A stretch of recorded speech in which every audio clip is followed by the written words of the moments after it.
Hey, welcome in. Welcome to the Arrowhead Addict podcast. We are here coming to you live. The Kansas City Chiefs are going to the Super Bowl. You only win a Super Bowl 2 times every 5 years, right? Oh! The warm-up act is over. Let's bring in Melissa Etheridge, massive Chiefs fan. Melissa, Super Bowl champion, 2-time Pro Bowler, and Trent Green. Trent Green, how you doing? Hey, what's going on, guys? And he picked it up! He picked it up! He's gonna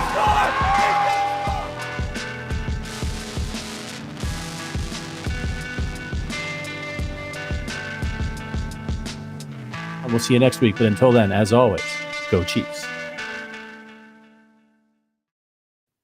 Hey, welcome into the Arrowhead Addict podcast. It's the Thursday show. Patrick Allen here with you, as always, to talk a little Chiefs.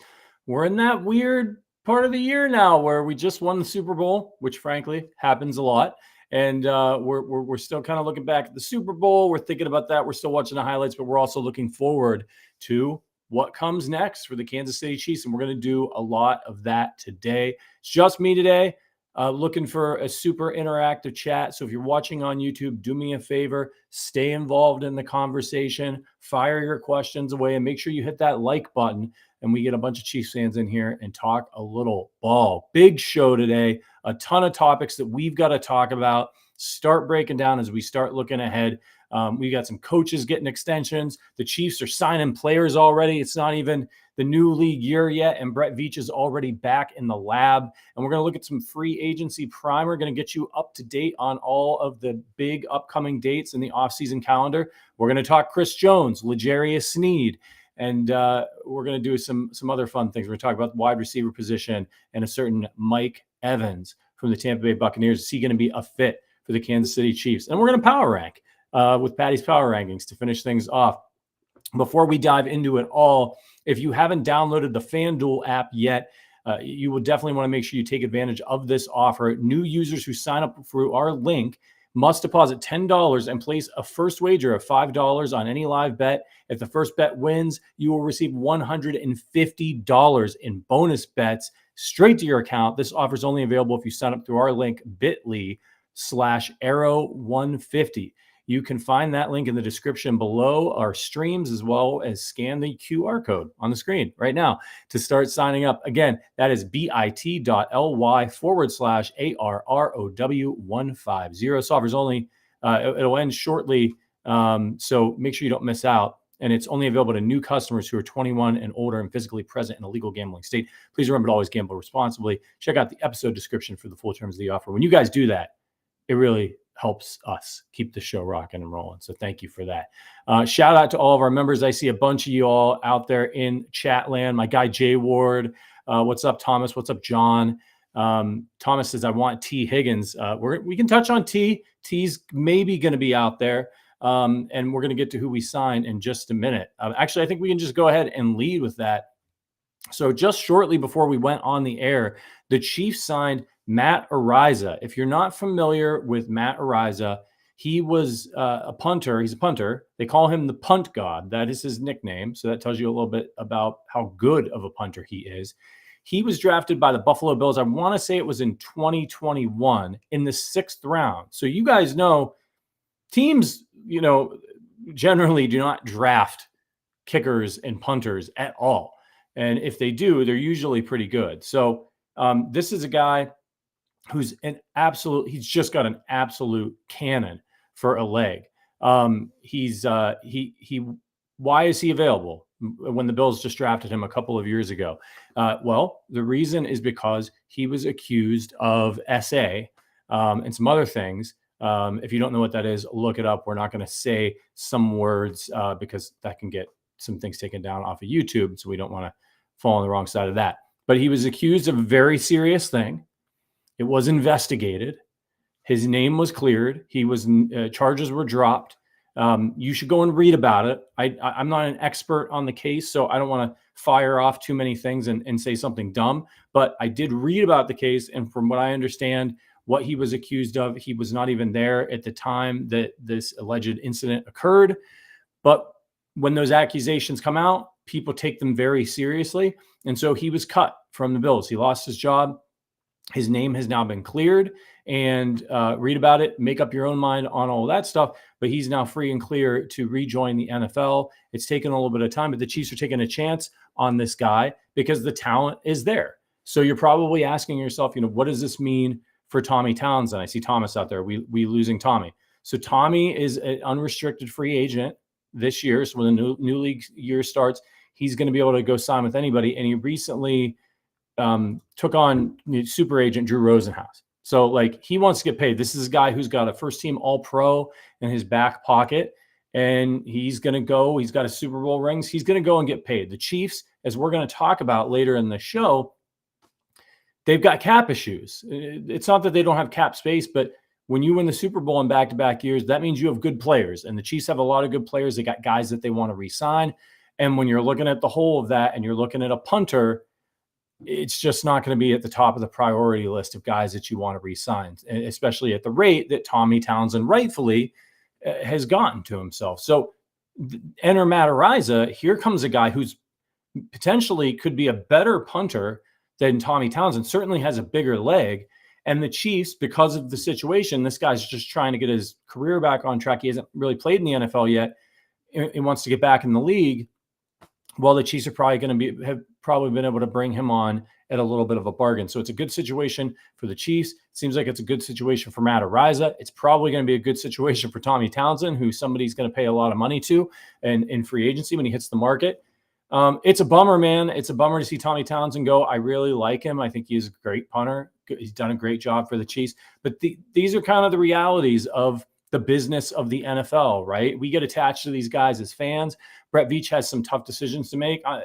Tommy Townsend seems like a great teammate and a great person to have in the organization, but you can't keep everybody. And so you've got to prioritize. And this I think is going to turn out to be a great move by Brett Veach. If you go and watch highlights after the show, Google Matt Araiza highlights. You can Google Punt God if you can't remember his name or you don't know how to spell the last name. You got to watch some of this guy's highlights. He can sit in the back of the end zone. He can punt the ball like over 80 yards. So if the Chiefs get backed up and they're punting from their own end zone, and we've seen this in different times where the Chiefs they're losing the field position battle and they're trying to punt, and the other team's getting the ball close to midfield.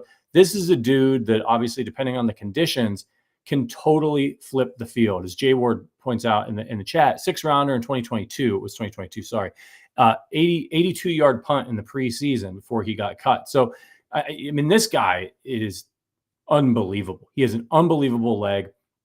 And Jay Ward says he hit a touchback from the 10. Absolute beast. So this is probably going to end up being a net positive for the Chiefs if he's still got it and he's able to punt well for them. But it will mean the end of Tommy Townsend. So that's the big news off the top of the show. The Chiefs also signed a safety. His name is, of course, my browser decides to reload when I'm trying to talk. Tyree Gillespie. I don't know a lot about him. I didn't have time to do any research on him. I believe he's most recently with the Texans. Now, these are guys, the new league year hasn't started yet.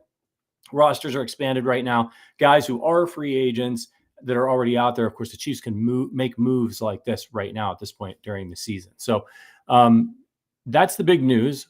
The Chiefs are getting ready. They're getting ready for what is coming. Some other news we've got to hit. Spags has gotten a contract extension. Steve Spagnuolo, who, a lot of people thought, we were talking last week, he should be considered for the Hall of Fame as an assistant, be the first assistant to ever make the Hall of Fame in that capacity. Of course, the Chiefs have extended his contract. Defensive line coach Joe Cullen also received an extension, as did special teams coordinator Dave Tobe. They're all going to be back. This is just smart by, it's a no-brainer, right? You just won 2 Super Bowls back-to-back here. But if you're Brett Veach, you're keeping the band together. And if you watch these playoff games for the Chiefs, the big thing that stood out to me over and over again, obviously the Chiefs have the best player on the planet, Patrick Mahomes, and they've got Chris Jones, and they've got Travis Kelce. But when those razor-thin margins popped up, because the other guys have good players too. Lamar Jackson won the MVP. Josh Allen was excellent down the stretch. The 49ers were good pretty much the entire year. They have all pro guys all over their roster. What ended up being the difference in a lot of those games. And for me, it was coaching, right? The 49ers, the Super Bowl, the Chiefs outcoached them. They outcoached them on defense. Spags was better than Kyle Shanahan and his group, and that made the difference. So it's a no-brainer for Brett Veach to keep this coaching staff together. It's really impressive that the Chiefs have been able to retain a lot of their core coaching staff over the years, because generally what happens is when you have a coordinator that comes along and has a really great year like Spagnuolo did this year, or Eric Bieniemy had several years of that, they get hired to be head coaches elsewhere or to move up the ranks, right? A defensive line coach gets a shot to be a defensive coordinator somewhere. So this is really good, and it's made a difference for the Chiefs. Why aren't these guys getting hired? Eric Bieniemy, your guess is as good as mine, but it's worked out for the Chiefs. Spagnuolo has said recently, actually, that he does still want to be a head coach. So Spagnuolo, I believe, is 64. Somebody check on that for me. I think he's just like a year younger than Andy Reid. He had a short coaching stint with the Rams. It didn't work out. Look, it's just hard, right? I mean, teams are probably, they shouldn't be ageist, but Spags is 64. Thank you, Richard. This is something that teams are going to be thinking about when you're hiring a new head coach. If you're going to hire an older head coach, you probably want to get somebody who's really, really accomplished, maybe a former Super Bowl winner like a Bill Belichick, who didn't even get a new coaching job right this year. Of all people, Bill Belichick didn't get hired. So it makes it harder probably for somebody like Spags, who's older, who didn't have a lot of success as a head coach, even though he's been a great coordinator, for a team that maybe they want to get a young guy, right? They want to get the next Sean McVay. They want to get these young coaches that then can be with their organization for years and years and years. I know we all would have liked to have had, 30-year-old Andy Reid. Unfortunately, it didn't work out that way, but it's working out well now. So I just think it's a higher bar and a bigger hurdle for Spags to get that job. But it's to the Chiefs' benefit, because he's an absolutely fantastic coordinator. So just an interesting thing I want to throw out to you guys who are watching. There's over 100 of you now. Hit that like button. Appreciate you coming in to talk Chiefs with us. What do you guys think? If we want Andy to coach till he's 75 if he can, and that's what he wants to do, right? But let's say the Chiefs come back and either they do or they don't win the Super Bowl next year. They don't three-peat. Maybe they do, and maybe at that point Andy Reid's like, all right, man, like, we didn't win this year. My legacy's set. I'm good. Or that we did win this year. My legacy's definitely set. I'm done. I'm going to turn it over to somebody else. A lot of people have said, well, maybe Matt Nagy's that guy. They could bring back EB. Would you want Spags as your head coach? Jay Ward's already a step ahead of me. I don't want Spags as a head coach, to be honest. We need another offensive-minded guy for Pat. I think that makes a lot of sense. But, if it was going to be, you're trying to keep this run going. It's like when the Chiefs, remember when the Chiefs hired Gunther Cunningham after Marty? They were still good. It didn't work out. They were 9-7. But, that's kind of the way I would think about it. If they were to make that move, is they're looking at a guy like Steve Spagnuolo and they're like, we're still having this incredible run of success. Hopefully at that point, the defense would still be really good. Would you go for continuity of bringing in a guy like Spagnuolo and just having him step in and then hiring, some good young coordinators on the offensive and defensive side of the ball, or let Nagy keep running it, kind of Andy's system? Would you rather do that?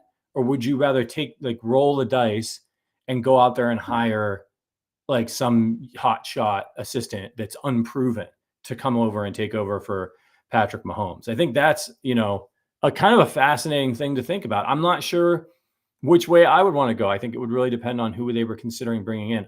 If it were me, I would probably lean towards Bieniemy or Spagnuolo coming in. Bieniemy would be really interesting because you could kind of keep a similar offense in there.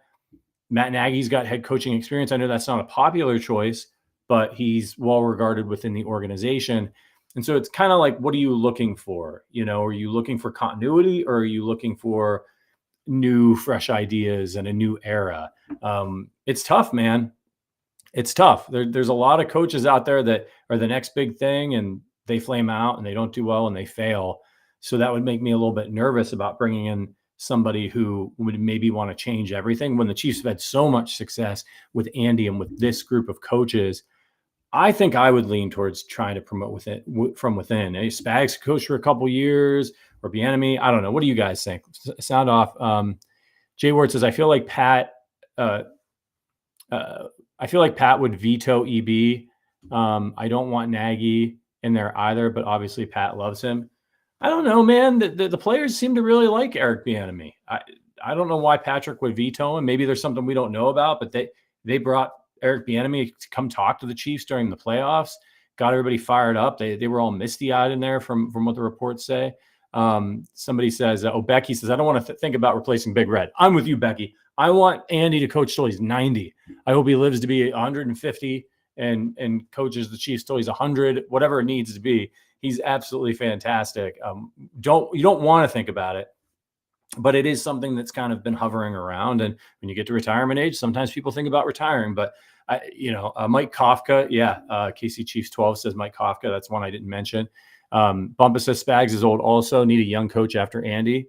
Fair. It would be a move that would be a short-term move, I think, for the sake of continuity, if you went that route. But if the right guy was available, maybe you just go ahead and pull the trigger. Like, that was the other thing too. Like, what if Andy decided after this year, which he didn't, thank goodness, that he wanted to retire? Would you have wanted Clark Hunt to hire Bill Belichick? Like, say Andy had a change of heart right now, and he's just like, you know what? Health thing pops up or whatever, God forbid, he just doesn't want to do it. Would you want them to hire Bill Belichick, or would you want them to hire some young coordinator? Let me know in the comments. I think it's an interesting conversation. Oh, Anonymous Mango says Vrabel maybe. I thought the Titans were crazy for firing Vrabel. I think he was an excellent coach for them. Sometimes you got to have the players, and he never really had the quarterback. But I think he did more with Tannehill than anybody would have ever expected.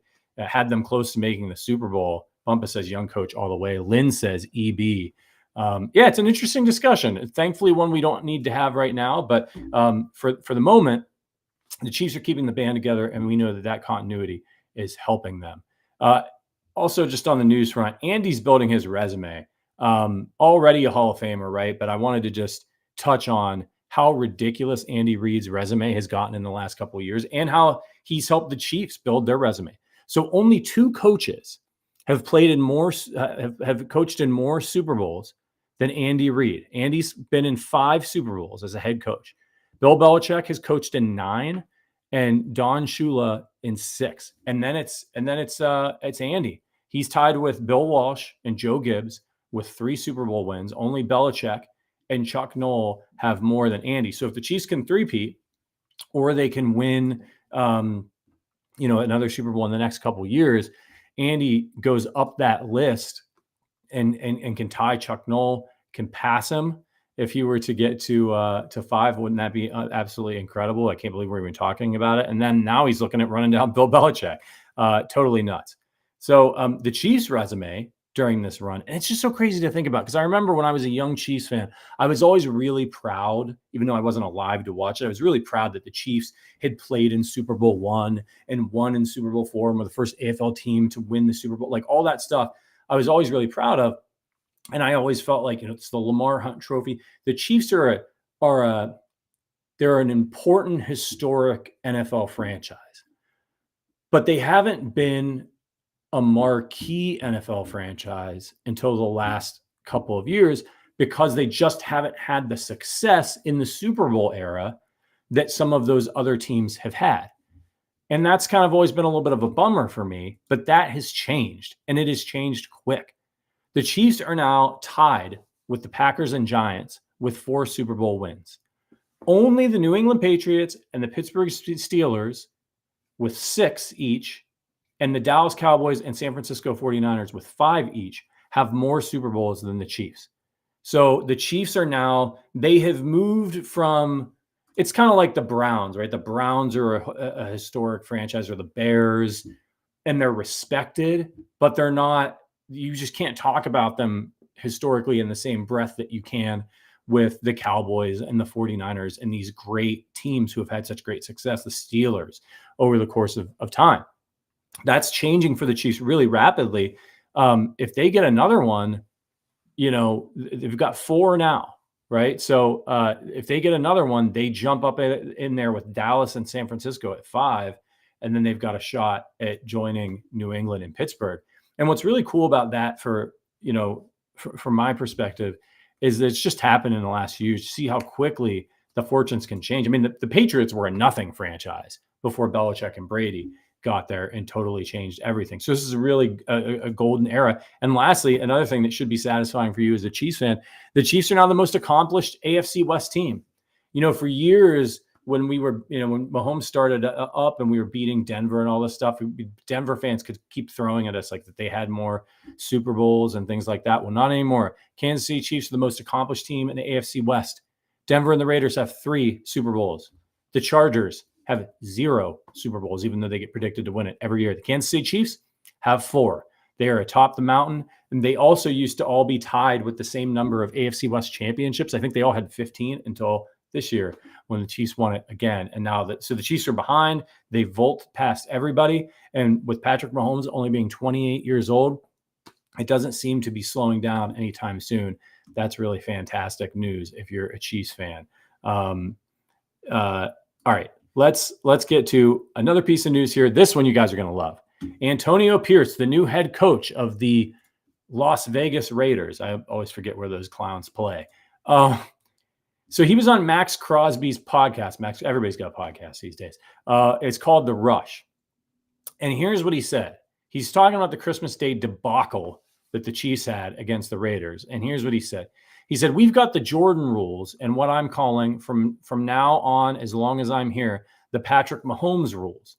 So you remember when Jordan was going through it with the Pistons, all those guys in the 80s, before he became Michael Jordan, Air Jordan, the Pistons used to whoop his ass. Anytime he came to the hole, elbows, feeling him, love taps. We touched him. We're in his head, mentally, physically, emotionally, spiritually. I'm touching you. So I showed those guys Jordan getting his ass whooped. So Antonio Pierce, bless his heart, and really, literally bless Antonio Pierce, because that game against the Raiders on Christmas Day was exactly what the Chiefs needed. I thought they had hit rock bottom already.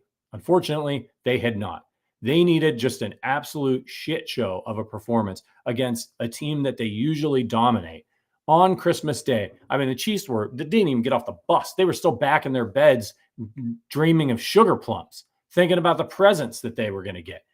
It was an absolute embarrassment.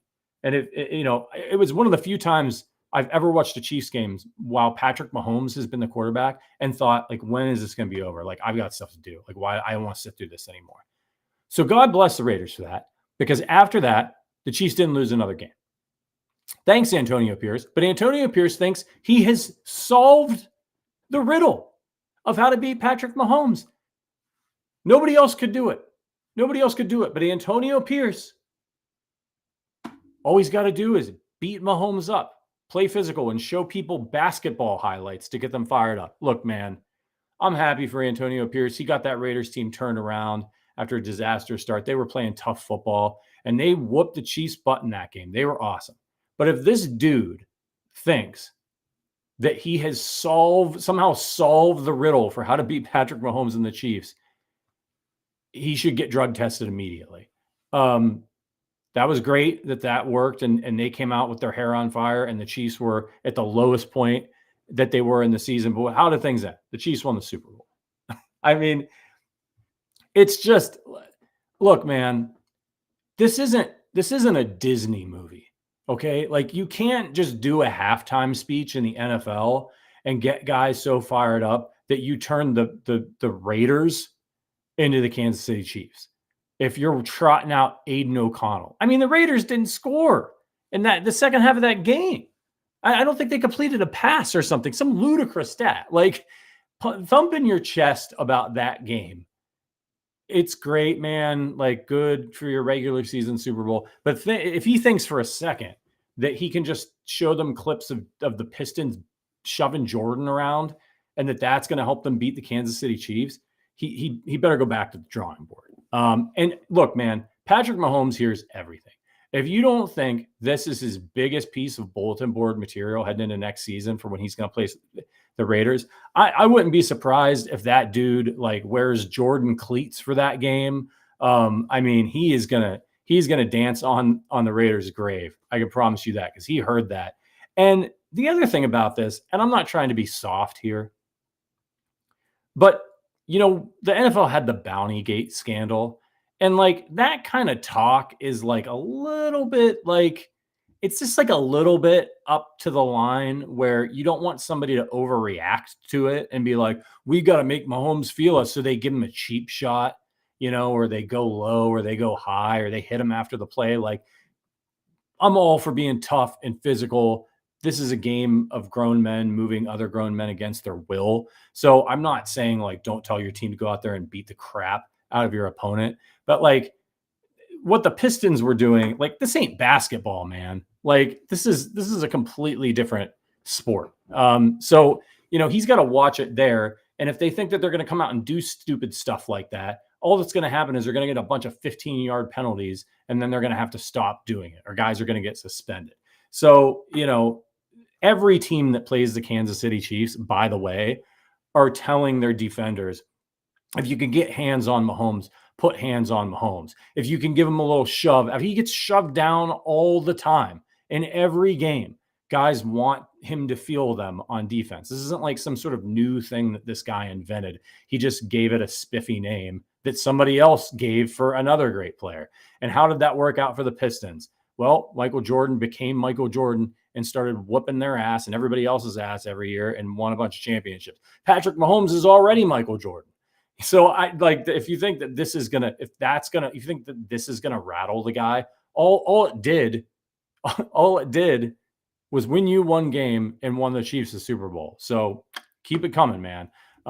Just absolutely wild comments from Antonio Pierce. And let me know what you think of that in the comments. It's just completely nuts. Somebody's saying, Samuel says this time next year, Pierce will be looking for a job. Very possible. I mean, it's very possible the way things usually go with the Raiders. But good for him. Good for him. I wonder when the Raiders are getting their Christmas Day rings for that performance. Okay. So let's talk free agency. Want to get you guys primed up for the offseason and what is to come. So we're just just a few days here out from, not even a week from the Combine in Indianapolis. That's going to take place from February 26th to March 4th. Now, if you're a super draft nut, you might like to watch the Combine and watch the guys run the 40s and watch the receivers do those cool drills where they're running and they're catching the ball over left and right. It's fun. I'm not the biggest Combine guy, but I think from a fan's perspective, one of the things that's overlooked about the Combine is how important it is to the front offices and the GMs. Like, yes, they're scouting those guys at the Combine, but like, more importantly is what's going on behind the scenes. You hear Verderam talk about this all the time. There's a bunch of steakhouses that these guys go out to at night, and it's all about they're talking shop, right? Veach is going to be working the room. He's going to be talking to other GMs, other talent evaluators, all this stuff. They're all getting ready for free agency. What's going on with Chris Jones, Brett? Like, what are you doing? They're talking trades. They're doing all of that stuff. So that's what's important about next week, because right after that, in March 11th, that's when the legal tampering period begins. So it's just like a 2-day window. March 11th is essentially the start of free agency, even though the league year starts on March 13th. Okay. But on March 11th, teams can start reaching out to players that are under contract. So like, for example, Chris Jones is still under contract with the Chiefs. L'Jarius Sneed is still under contract with the Chiefs. If a team were to reach out to L'Jarius Sneed right now and start trying to have conversations with them, and I'm not saying that's not happening under the table, but if they got caught, they could get fined draft picks for tampering. Once March 11th gets here, there's a 2-day window before where they can basically free agency starts and they can talk to other teams, but they can't actually put pen to paper until the new league year starts. So, but for all intents and purposes, it starts on the 11th.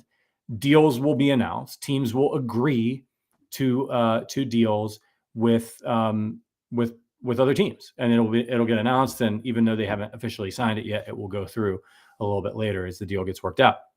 I think the reason the NFL did this was because we used to stay up. It used to be at like midnight, like the new league year would start, and here at FanSide, and we were covering it, we'd stay up, and like the clock would turn over, and like guys would sign 2 minutes into free agency, and it was like, well, this is just like a big sham. Like, you didn't just like have the initial conversation at midnight, and by 12:05, you've come to an agreement on a deal, and it gets announced. So they just put this in as like a buffer, and then the new league year starts and they can sign. So Those are important dates. So a lot of important things are going to be happening in Indianapolis. We won't know about them, but they're going to be happening. Conversations will be had. So the franchise tag window, that's open. It opened a couple of days ago. It's open until March 5th. Okay, so the Chiefs can franchise somebody from now until March 5th. Once March 5th passes, that's it. So we'll know before the new league year starts and before free agency happens what the Chiefs plan to do if they plan to use their franchise tag. I think they will. Let me break down for you the key free agents that the Chiefs have coming up this year. You got Chris Jones, L'Jarius Sneed, left tackle Donovan Smith. A lot of people forget Donovan because we just signed him, but it was just a one-year deal. Donovan Smith, your starting left tackle, going to be a free agent.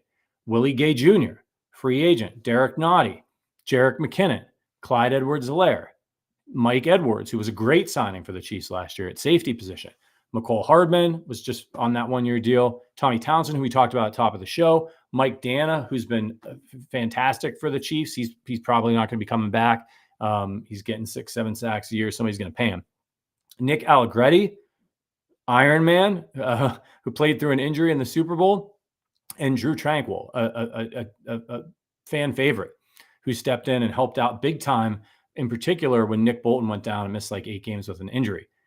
You've got some extension candidates, some guys coming, they're approaching the end of their deals, and the Chiefs might look to extend them. The reason that they would want to do this is it can help them spread some money out, get the guy re-signed early before he hits the open market. Nick Bolton is on that list. Creed Humphrey is on that list. Trey Smith is on that list. Noah Gray. I think Harrison Butker is a guy who could be an extension candidate. And then you've got your potential cuts. And these are guys that the Chiefs could cut and either, not face any penalty or recoup more in cap space than any penalty that they might, dead cap money that might come along with cutting these guys. Marquez Valdes-Scantling is at the top of that list. Safety Justin Reed is also on that list. He's a guy that they could cut. And Charles Omenihu, who has no guaranteed money left on his contract. So that's what the Chiefs are facing right now. And really probably what you're looking at with that franchise tag is, are the Chiefs going to use it on Chris Jones or L'Jarius Sneed to buy themselves more time? If they throw the tag on one of those guys, they can't sign with another team once free agency starts. So they've got to make a decision about that between now and March 5th if they're going to use it. Otherwise, if they don't have new deals with these guys, they can just walk and go sign with any other team. So the Chiefs almost certainly will use their franchise tag, I think, on one of those two guys before things kick off, unless they just have some amazing negotiation skills and sessions and they're able to work out deals with both of them. But I'm going to break that down for you. So I'm going to ask you off the top, and then I'm going to give you a lot of information here that might help inform your decision. But let me know what your gut is. Should the Chiefs, if they can only keep one, and I'm going to give you a scenario where I think they can keep two as well. Should the Chiefs keep Chris Jones or L'Jarius Sneed? There's an obvious age difference here. We've talked about it for a while on the podcast, and I had been traditionally leaning, hey man, I love Chris Jones. You got to let him go. L'Jarius Sneed's playing out of his mind, and he's younger. The thinking, obviously, that while Chris Jones is a better player than L'Jarius Sneed, L'Jarius Sneed has a longer runway to help the Chiefs. KCDC says, no way we tag Chris Jones. That may not be the case. I'm going to tell you exactly why. Okay. So there's a great article by Dan Graziano on ESPN. It's an insider article, so you need to be paying for it if you want to read it. But I highly recommend it. I'm going to kind of recap some of it here for you to get you the 10,000 foot view. It's called "Can 49ers Chiefs Keep Their Star Free Agents Extensions?" And it was published on February 19th. If you go to ESPN, you click on the Chiefs page, scroll down a little bit, you can find it. It's really informative. It'll make you a lot smarter. So here's how it shakes out, though. Okay. So this is tagging Chris Jones, because this would be the second year in a row that the Chiefs would tag him. It would end up costing the Chiefs about $32.16 million. That's a massive number. Okay. Here's what Graziano says about it. Not only would that tag cost them $32.16 million, they would also have to account for the $4.25 million option bonus that they just picked up. This is due to those incentives that he got throughout the course of the year. So the way that works, this is again directly from Graziano, is that the charge is spread out over 5 years from 2023 to 2027 for cap purposes. But since the remaining years on Chris Jones' contract void, like last week, I guess, or this week, the remaining 80% of that money, which is $3.4 million, accelerates into the Chiefs' 2024 cap. So if the Chiefs would carry the salary cap charge of $35.56 million for Chris Jones if they franchised him. So the number that you hear about, like, well, it's going to be $30 million to franchise Chris Jones. No, it's even more than that because of the way they structured his contract.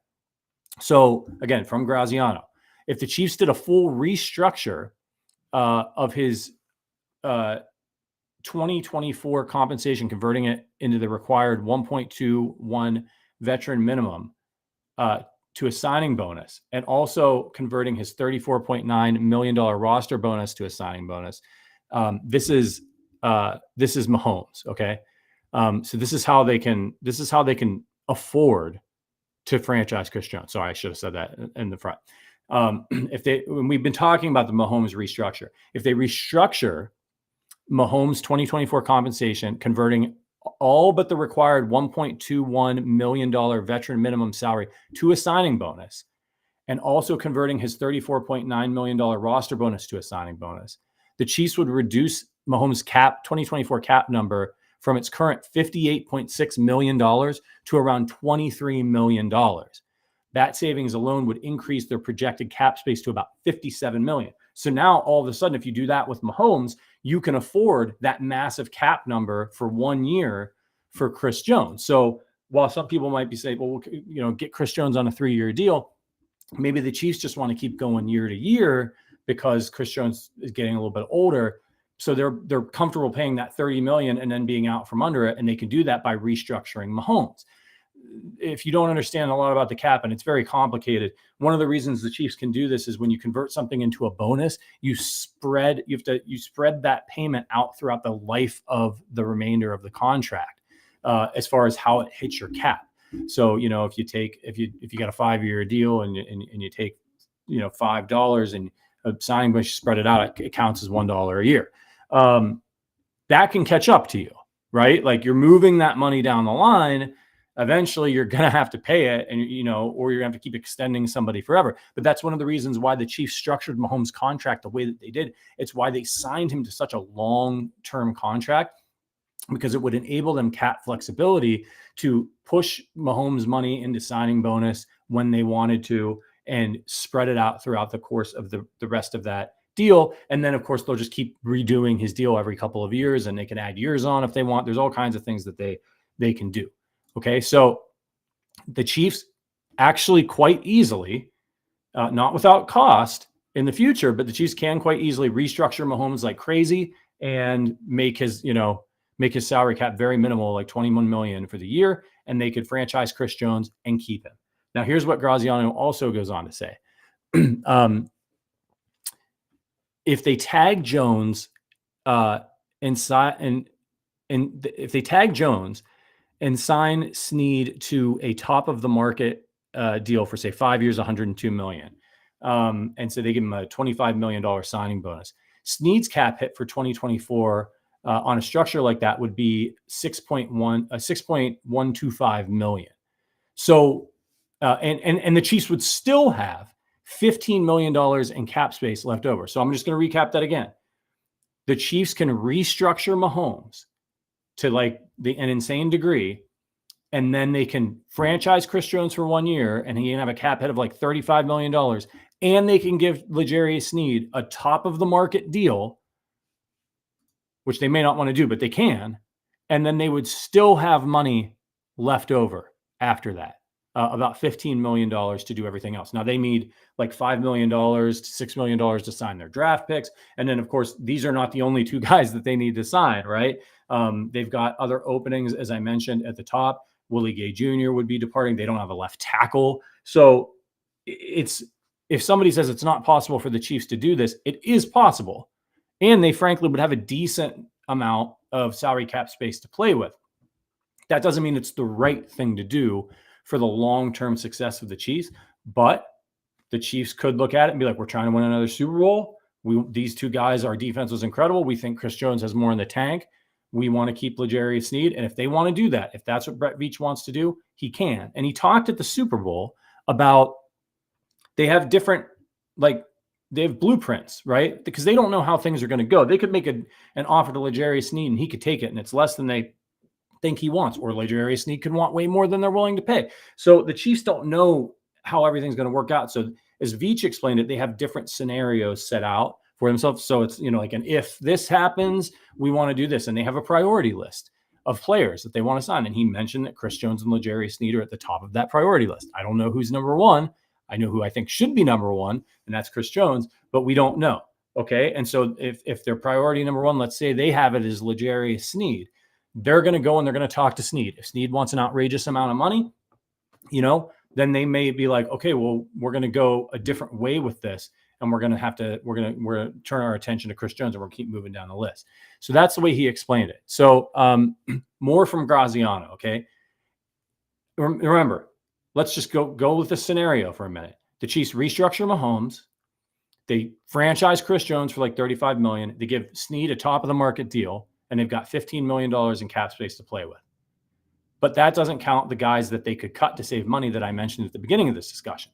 So they could release MVS, and that would save $12 million in cap space. They could release Justin Reed. That would free up $10.75 million in cap space. They could release Omenahue, who may not even be ready to play for the at the beginning of the season because he tore his ACL in the AFC Championship game, and he has no guaranteed money left on his contract. They would save $7.2 million if they cut him. So $2 million, Graziano notes, of Omenahue's contract is of his $6 million salary is guaranteed on March 16th. So the Chiefs are going to have to make a decision on him very soon of what they want to do there. So if they cut all those guys, they would have $30 million in cap space. So I want to recap this one more time. The Chiefs can restructure Patrick Mahomes, franchise tag Chris Jones, give L'Jarius Sneed a top of the market deal, cut MVS, Omenahue, and Justin Reed, and have $30 million in cap space left over. There's no way that is going to happen. Okay, I'm going to put that out there right now. The Chiefs are not, that is all very extreme. Like, that's some stuff that you do on Madden because there are no stakes, right? If the Chiefs cut all those guys, yeah, they get a lot more cap space, but now you're thinner at safety. Who's going to play left tackle for you? There's a lot to consider here. The Chiefs would lose of their free agents, and they'd have money to sign people, but this is not something that's likely to happen. They could extend Joe Tooney or restructure Joe Tooney's contract. Jawan Taylor's got a big number, and Travis Kelce. There's other ways that the Chiefs can free up money for what they want to do. What do I think is going to happen? And KCDC says you've got to use the restructure money to protect Mahomes. Yeah, absolutely. What do I think the Chiefs should do? One, this is just really enlightening information from Graziano, so you got to check out the article and read it a few times because it's hard to follow all of it. What the good news is the Chiefs have a ton of flexibility. They have a little bit of cap space going in right now, and they have a ton of flexibility. If they want to bring back Sneed, they can. If they want to bring back Jones, they can. If they want to bring them both back, they can do it and still sign other guys. So they have options to play with. Brett Veach is always thinking a couple years ahead. He's been drafting cornerbacks like crazy. He's been drafting safeties like crazy. I think Brett Veach has been preparing for the inevitable departure of L'Jarius Sneed for a couple seasons now. It's fantastic that L'Jarius had his best season ever this year. He was amazing. He helped the Chiefs win a Super Bowl. But I think at the end of the day, the Chiefs can replace L'Jarius Sneed. I don't think they can replace Chris Jones. The Chiefs let Charvarius Ward walk, and he goes on to be a stellar player for the San Francisco 49ers. Chiefs are fine. The Chiefs have replaced, they're just, we talk about how they haven't been good at finding receivers. They're friggin' fantastic at finding defensive backs. They're unbelievable at it. They've been grooming these guys. So I'm going to trust Brett Veach here on this decision. As much as I love Sneed, as much as I want Sneed back, if Brett Veach and the Chiefs coaching staff say, we can absorb the loss of L'Jarius Sneed, and they're not always right about everything as the wide receiver situation this year played out for us, then I trust them. They know what they're doing. They've been fantastic with defensive backs. The defense is as good as it's ever been, and they've let guys walk before. They've done a really good job of bringing in key players, guys like Mike Edwards, guys like Drew Tranquill, who made that a really full unit. And they're thinking down the road too. And that's something that you and I as fans don't really have to do. Like, we're not sitting here going like, well, yeah, what about, you got Trey Smith coming up and Nick Bolton coming up and Creed Humphrey coming up and guys even beyond that, that Brett Veach knows he's going to want to keep George Karlaftis down the line, right? Like, he's got to think long-term. He's built a dynasty. He wants to keep the dynasty going. So he doesn't want to get in cap hell. He doesn't want to push a bunch of money down the line and find himself in a situation where, you know, we've seen other teams like the New Orleans Saints are like $80 million over the cap or something like that. Like, it's completely crazy. Mark says, Patrick, turns out we were both right this season about having a wide receiver one. I was right during the regular season and you were right during the postseason. Absolutely. Anonymous Mango says, Wanye Morris starting left tackle next season. I don't know, man. He was a 3rd round pick. He looked a little overwhelmed in his spot. He wasn't a disaster, which is fantastic. But are the Chiefs, do they know enough about him? Are they ready to commit to him, you know, protecting Patrick Mahomes' blind side next year? What about depth at that position? I don't know. It's gonna be interesting to see what they think if they try to bring back Donovan Smith on another deal. Does Donovan Smith even want to play anymore? I don't know. We're gonna have to figure that one out. It's absolutely crazy. But the Chiefs have a lot of flexibility here, and that's good news for the Chiefs. And again, I mentioned guys that they can restructure their deals. Tooney, maybe Jawan Taylor. Maybe they move Jawan Taylor to left tackle. There's a lot of different things that could happen. Good discussion, though. I hope that helps you guys as free agency approaches, wrap your head around what's possible. Because, like, you still see all kinds of numbers get thrown around. Like, you'll see the Chiefs have $15 million in cap space, and they can't. And, you know, it's just really hard to follow. Shout out to Dan Graziano at ESPN for that breakdown. It's absolutely fantastic and super, super helpful. Anonymous Mango says Jawan Taylor cleared up penalties in the playoffs, which is good to see. Absolutely. Look, man, I mean, he's got to get it together. The holding penalties, the false start penalties. But if he can, I thought his pass blocking was pretty good. So, you know, they've got him to a long deal. It behooves the Chiefs for it all to work out. All right. So looking forward to another position of need for the Chiefs. And this one comes from ESPN's Jeff Darlington, who knows covers the Chiefs for ESPN, knows what's going on with the team really well. He didn't say the Chiefs are doing anything like this, but it's interesting to me that he's the one that said it. And here's what he said. He thinks the Tampa Bay Buccaneers should re-sign Baker Mayfield, who played great for them last year, and trade Mike Evans to the Kansas City Chiefs, wide receiver Mike Evans.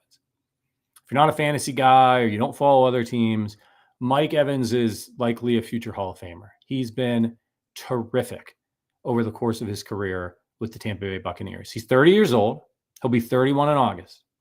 He's a big guy, 6'5", 231. This dude has 10 straight 1,000-yard seasons.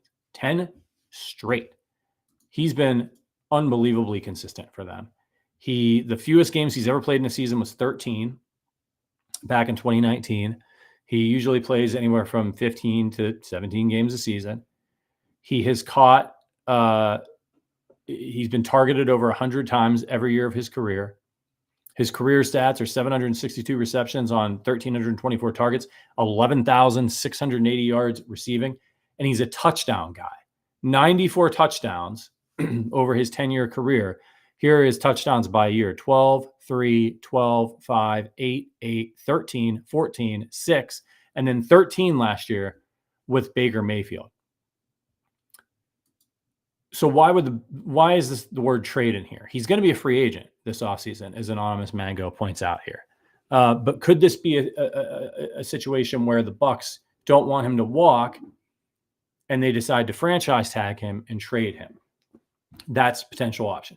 If he hits the market, he's going to be extremely coveted. The Bucs they've got decisions to make, right? They're coming off the Tom Brady era. If they're going to re-sign Baker Mayfield, they're going to have to pay him because he played well. So that's going to be expensive because he's a quarterback. They have a little bit of a younger wide receiver there in Chris Godwin. who's also an expensive cap hit for them. The latest reports on Mike Evans has been that the Bucs and Evans are far apart. That doesn't mean something won't get done. It doesn't mean that they won't do their own cap gymnastics and find a way to keep him or franchise him. But this might be the time for them to make the move with him, because if they think that they can get value for him, I guess you got to look at it if you're the Bucs, right? Like, do you think you can win the Super Bowl next year? Are you there? Maybe they think they can. They made the playoffs. But if you don't, and you've got a guy who's a 31-year-old wide receiver who's going to cost you a lot of money, and you can get value for him by moving on from him before, like if he goes into next season, right, and he has his first non-1,000 yard season, he goes for like 800 yards or 750 yards, or has a couple injuries that keep him out of games. Well, now you're not going to be able to get any value back for him. And maybe he's been a Buck his whole career. Maybe you want him to just retire a Buck, and that's fine. And maybe that's what he wants. But I think it would be smarter for the Bucs to try to get something from this guy. Let me know what you think in the chat. So if you're the Chiefs, look, and by the way, the Vegas odds for Mike Evans' next team, you know who the favorite is? Any guesses? It's Kansas City Chiefs. Do I like this idea of the Chiefs trading for or acquiring in some way, shape, or form Mike Evans? Look, if they're far away, him in the Bucs, then he probably wants to get paid, and rightfully so. I know he's old, but the dude, his stats last year, he caught 79 receptions for 1,255 yards, a 15.9 average, and 13 touchdowns with Baker Mayfield. Everybody thought they were going to be absolutely garbage last year, and that 1,255 yards receiving is like the third best in his career. So he hasn't shown signs of slowing down yet. He could drop off a cliff. Usually you look at wide receivers and you're like, once they get to 28, Mike Evans is different, man. He's a red zone threat. He's a big play threat. He's just a big threat. And that's something that the Chiefs like. Some of those bigger wide receivers can block a little bit.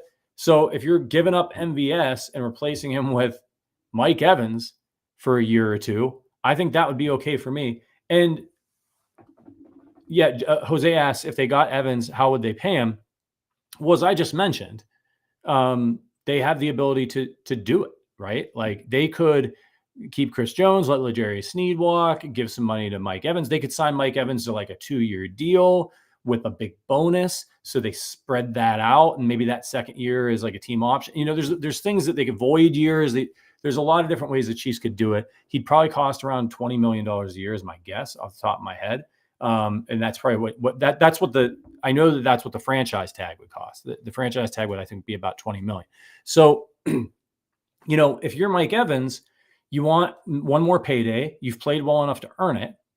And you probably are looking at like, I'd like to win another Super Bowl. Well, you get to go play with Patrick Mahomes. It worked out well for him when Tom Brady came to town. So, I think it could be interesting. Anonymous Mango asks, can we bring in a deep threat wide receiver? I'm sure that the Chiefs will, whether through the draft or free agency. There'll be some people out there will be diving into it throughout the course of the offseason. Do I like this idea about Mike Evans? I 1,000% do. I'm genuinely like, we should go for younger guys, but this is a proven commodity. I mean, they gave a bunch of money to Marquez Valdes-Scantling, and even though it didn't work out the way that we hoped it would, the Chiefs won 2 Super Bowls, and he helped in both of them.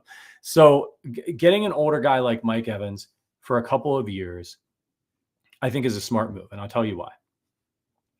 The Chiefs have a really good core, and when you're a really great team like the Chiefs, not everybody has to be young. You can bring in these, like, look at Drew Tranquill, look at Mike Edwards. Like, you can bring in these guys to help round out your roster. And you can bring in some of these veterans to take a chance on them to buy yourself another year, to develop Sky Moore, or to, if the Chiefs, like, let's say the Chiefs draft a wide receiver in the first round this year, or the second round again, and they're not quite ready yet to be an everyday contributor. I mean, look, Rashee Rice was fantastic, but it took him a lot of the season to kind of get rolling. You bring in a guy like Mike Evans, now you're hedging your bets. It allows you, and that's where the Chiefs fell flat on their face, right? They thought that Tony and they thought that MVS were good enough veteran hedges for them heading into this year, and Watson, that, Sky Moore could continue to develop and Rashee Rice could continue to develop. But where that went wrong is both those guys were the worst of their career, MVS and Tony, and Sky Moore regressed and wasn't helping. And so then you were stuck with everybody focusing on Kelsey and a green second round rookie in Rashee Rice. By the end of the season, it worked out and the Chiefs found a way to win the Super Bowl, but you don't want to do that again. So if you're going to draft another young guy, you don't want to put all your eggs in the same basket. You don't want to put all your eggs in the young wide receiver basket and hope it works out and then have the same situation that happened to you the year before. So if you go and you get a veteran, reliable wide receiver like Mike Evans, pair him up with Rashee Rice. This is why I really like this. I don't know that Rashee Rice is like an alpha wide receiver one, but I don't think the Chiefs need that guy. We know they don't need that guy. They haven't had that guy in a couple of years, and they just won back-to-back Super Bowls. So you pair a guy like an experienced, reliable veteran like Mike Evans, who can go for 1,000 yards standing on his head, with year 2 of Rashee Rice and a declining Kelsey, who's still fantastic, by the way. I mean, that's a pretty good top 3 wide receiver unit. It's a little old, but you're still going to have Sky Moore on the roster and whoever else the Chiefs add in free agency or the draft. And they'll probably still have Tony around. I don't know. They might cut him. They might try to trade him. But there's nothing really to be gained from cutting Tony from a monetary perspective if you look at his contract. Anonymous Mango says Tyler Lockett is a good shortcut. I'm not sure about his availability. But yeah, there's a lot of really good options out there as long as the Chiefs go for some reliable guys. And I think that that's what they thought MVS would be for them, was like reliable 700, 600 yard guy. And it kind of didn't work out this year with the drops and the mental stuff. Anonymous Man goes asking about T. Higgins. Yes, of course the Chiefs would explore T. Higgins, right? I mean, and if you're T. Higgins, look, T. Higgins wants to get paid just like all these other guys. So I do think the Bengals will probably find a way to franchise him. Like if I'm the Bengals, I'm going into this season, you're getting Joe Burrow back. You're a couple years off your Super Bowl appearance and you're starting to get a little bit like tight, right? Like, is this going to happen? Are we going to blow this window that we have? So if they can, and I don't know all the cap gymnastics that they would need to do it, I would franchise T. Higgins. I would keep the band together for another year because it didn't work out for you last year with the Joe Burrow injury, and try to see what I can't get done with T. Higgins and Jamar Chase and Joe Burrow and see if I can get that Super Bowl. We'll see what happens. If he's on the market, he'll probably be the most sought after guy, him and Evans, if they make the market out there.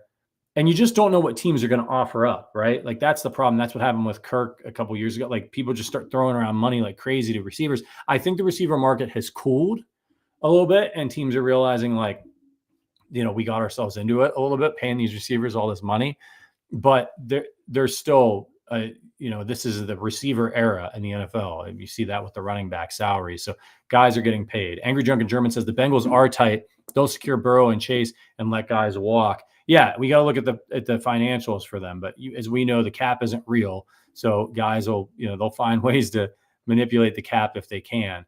Anonymous Mango says Tyler Boyd for the Bengals. He's been a solid receiver. It's going to be really interesting. And don't worry, we're going to dive. This is not like our free agency preview. We got another week. We're going to dive into all of this and really break it down and look at some of the guys who the Chiefs might target. But I think this Mike Evans idea is a good one from Jeff Darlington over at ESPN. Okay. Before we get out of here, and thank you all. You guys have been super active in the chat. You've been asking all the questions. It's been awesome. Hit the like button.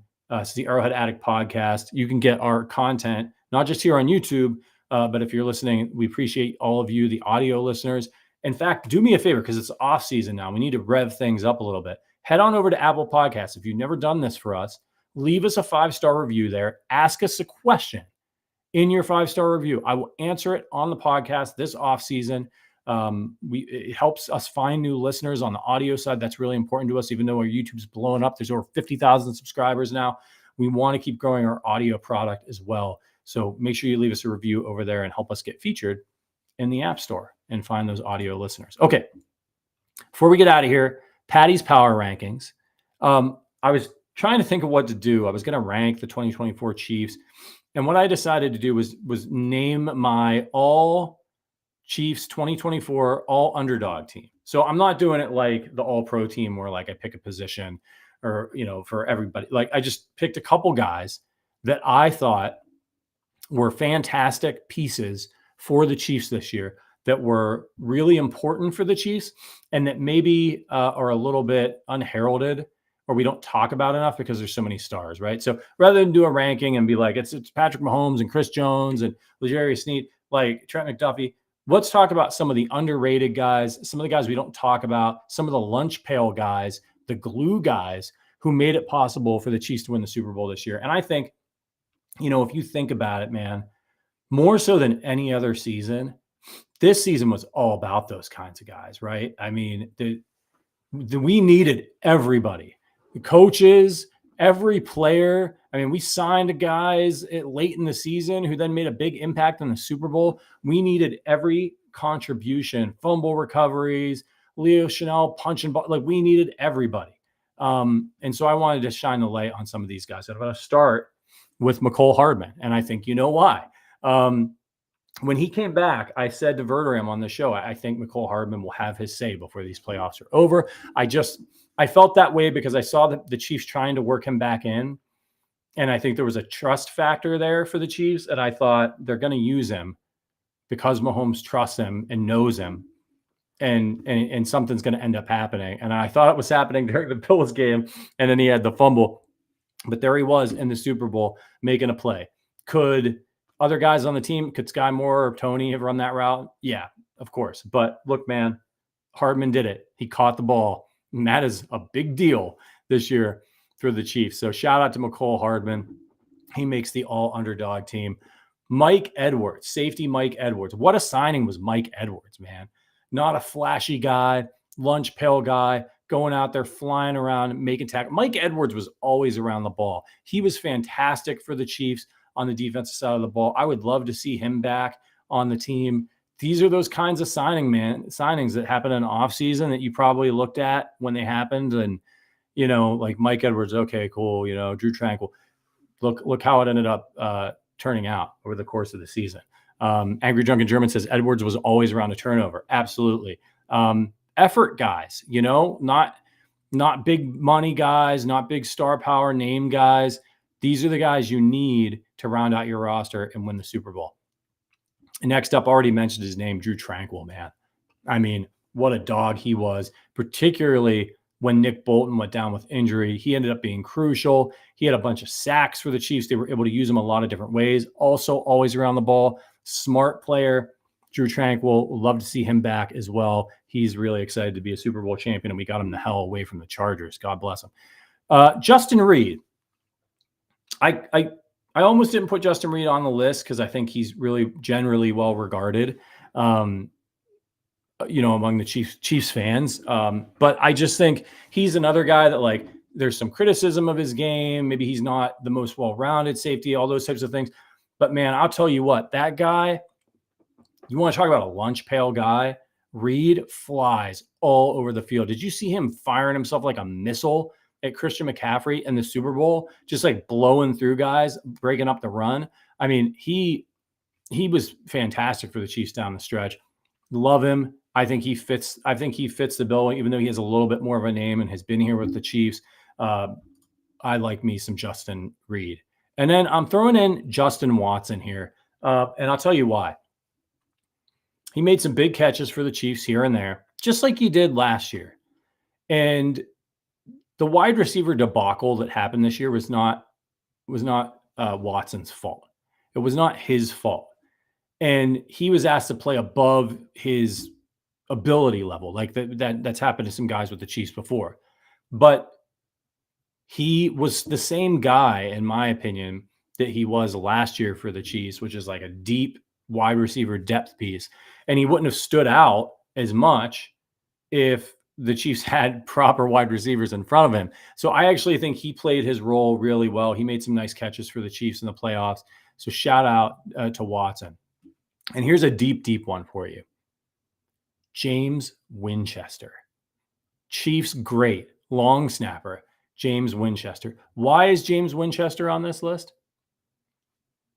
How many times did you hear James Winchester's name called during the course of the season? Maybe he got mentioned once or twice offhand. 0. Dude's automatic. He's as automatic as Harrison Butker, man. How important is it to have a guy like that you can know is going to put the ball on the money every single time? That is one of the hardest things to do in the NFL, is be the long snapper. And you just never hear the guy's name. He's been fantastic for the Chiefs. You talk about a lunch pail guy. You talk about an underdog guy. Winchester's at the top of the list for me. And then I'm going to go one more here, and I'm going to go with Kadarius Toney's hip. Kadarius Toney's hip on the all underdog team. Wasn't sure if the hip was going to come through. I'm not even sure if the hip was really injured. But all I know is Kadarius Toney's hip was on the injury report, and that meant that Kadarius Toney was not on the field for the Chiefs and the playoffs and was not able to do any further damage than he did during the regular season. It was a net gain for the Chiefs. So Kadarius Toney's hip, you didn't see him being a key contributor to the Chiefs this year. It turns out he was maybe the most important. I guess he's a he. I'm assigning his hip a gender. Having a little fun there with Kadarius, but yeah, I don't know if he's going to be back next year for the Chiefs. Like I said, not a lot really to gain from them cutting him, but if like the off-field stuff and the distraction stuff, that's just that's not good. And the Chiefs don't need it. The Chiefs are going for the three-peat. Zach Best in the chat says, keep Jones and Sneed. Let Reed and MVS go. It's tough, but it's the right decision if we're going to look at contracts and what's best for the team. I think it's going to be tough if the Chiefs are going to franchise Chris Jones like we talked about earlier in the show, because that you're pushing a ton of money out and it can start to get a little bit messy. If they can somehow figure out a deal, like a 3-year deal with Chris Jones, like here's the thing, and I didn't mention this earlier in the show. Chris Jones said at the Chiefs parade he wasn't going anywhere, and he basically indicated he would be here for 3 more years. Now, look, man, that might have been the Bud Light talking. That might have been the Coors Light talking. Those guys were, what's the word I'm looking for? Overserved. They were having a very good time, right? There's a lot of good feelings after you win the Super Bowl. Just because Chris Jones says he's not going anywhere, he's going to be back, it doesn't mean that like once the Bud Light wears off, that he's not going to say, hey, like I want my money. We're talking about millions of dollars here, and he's got his agents in his ear and all that stuff. But remember, they work for him. And if Chris Jones is stepping back and looking at things and saying, you know what, man, he does have a chance, and everybody individually is different. Chris Jones is never going to need money again, but that doesn't mean he doesn't want to get as much as he can. But people are different. Chris Jones may feel a little bit differently after going back-to-back than he did last offseason. And he might be looking at this team, what they went through this year, and more importantly, what they have the opportunity to do in 2024. And that is be the first NFL team ever to win back-to-back three-peat in the Super Bowl era. That, you know, we're talking legacy. Like Chris Jones, he knows he's going to the Hall of Fame. And if he can work out a deal with the Chiefs, a 3-year deal or a 2-year deal, it's a 3-year deal, and he gets paid pretty good, pretty close, and the Chiefs are comfortable with it, and Chris is comfortable with it, he wouldn't be the first guy to take a little bit of a haircut, a little bit of a discount to stay where he wants to stay, to finish his career. He said he wants to be a Chief forever, and it doesn't seem like there's any bad blood over the contract dispute from last year. So if that happens, they can keep L'Jarius Sneed. Like it makes it easier for them to keep L'Jarius Sneed because you're not rolling up a $35 million cap hit into one season to keep Chris Jones. That's the ideal situation for the Chiefs, because I can tell you this, when asked about, L'Jarius Sneed, what he'd say to Brett Veach, I think earlier this, like a week ago or so, he said, pay me. L'Jarius Sneed wants to get paid. He's been excellent for the Chiefs. He deserves it. He deserves every penny. And if the Chiefs don't give him what he wants, God bless him. He should go out to the market. He's got his Super Bowl rings, and he should get as much money as he can while he can. And his value is never going to be higher than it is right now. He just had an absolutely unbelievable season. He shut down number one receiver after number one receiver. So L'Jarius Sneed, there is a much better chance that Chris Jones takes L'Jarius Sneed ain't taking a discount. If the Chiefs want him back, they're going to have to pay him more than anybody else is willing to offer. Or if the Chiefs sign that deal, the franchise tag for L'Jarius Sneed is not outrageous. So if they're able to sign that like a 3-year deal with Chris Jones, if they're able to work that out, then they can tag L'Jarius Sneed. So keep your eye on arrowheadaddict.com from pretty much now until the franchise tag deadline. I think on the 5th of March, I mentioned earlier in the show. And keep your eye on the Arrowhead Addict Twitter and my Twitter and all the Twitter, because something's going to happen relatively soon. There's going to be conversations, like I said, in Indianapolis at the Combine, and then we're going to find out what's going on with Chris Jones, what's going on with L'Jarius Sneed. But the first thing that will happen, most likely, won't be a contract. One of those guys will get tagged. So if Chris Jones gets tagged, you can probably kiss goodbye to L'Jarius Sneed. I can almost guarantee you.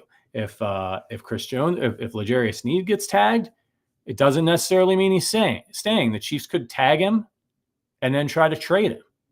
But they don't have a lot of time to do something like that because Chris Jones is also going to be a free agent as well. So it's a lot to keep track of. It's going to be a really exciting offseason if you're a Chiefs fan. Of course, we got the draft coming up, free agency. It's going to be a lot of fun. You need to keep it right here at Arrowhead Addict. Thank you so much for joining me for today's show. I know we went a little bit long. Shout out to producer Richard, but we had a lot to get to. There's a lot to talk about. We will be back next week with our regular slate of shows, Tuesday, Wednesday, and Thursday, as we approach the new league year and the Chiefs and their quest to three-peat. If you want to become a member of the Arrowhead Addict podcast community, check out the link in the description. You can join us in our private Discord. We're going to be starting up the fantasy football leagues again. We have happy hours, meetups, lots of fun stuff. It's a great way to support the show and the content that we are producing here at the Arrowhead Addict podcast. We got some exciting things in store for you this offseason and next year. We're looking forward to it. Appreciate all your support. We will see you next week. But until then, as always, go Chiefs.